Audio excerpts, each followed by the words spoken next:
Ajara one विभागानं पिंजऱ्यात अडकवली माकडं, आरदाळमध्ये केली कारवाई, ग्रामस्थांकडून व्यक्त होतंय समाधान। आजरा तालुक्यातील ताळदाळ गावी वानर सेनेचा धुमाकूळ सुरू असून वन विभागानं त्यांचा तातडीनं बंदोबस्त करण्याची मागणी करण्यात आली होती।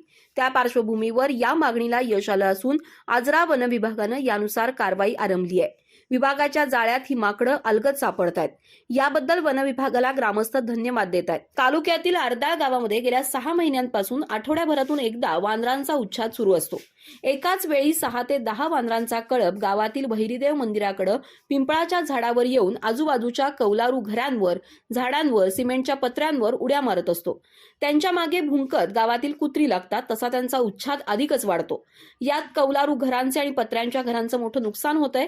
ही वानर सेना आज ना उद्या येण्याचे बंद होतील म्हणून वन विभागाच्या कार्यवाहीसाठी कुणी आग्रह धरला नव्हता, पण गावाजवळचे आंबेओहळ धरण आजूबाजूला झाडी असल्यानं धरणाशेजारी राहण्याचा प्रश्न मिटल्यानं ही वानर सेना इथं वास्तव्य करून धुमाकूळ घालत असते। या आशयानं आजरा वन विभागाला कळवलं असता आता गावात पिंजरा लावून त्यांना पकडण्यात येत आहे। आरदाळ गावच्या भैरीदेव मंदिरावर त्यासाठी सापळा लावण्यात आलाय। त्यामध्ये सकाळी एक वानर सापडलं, त्याला जंगलात सोडून दुसरा पिंजरा लावला। दुपारी आणखी एक वानर सापळ्यात सापडलाय।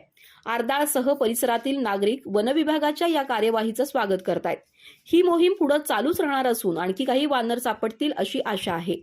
वन विभागाच्या या मोहिमेला आरदाळ ग्रामस्थ आणि ग्रामपंचायतीचंही सहकार्य लाभतंय।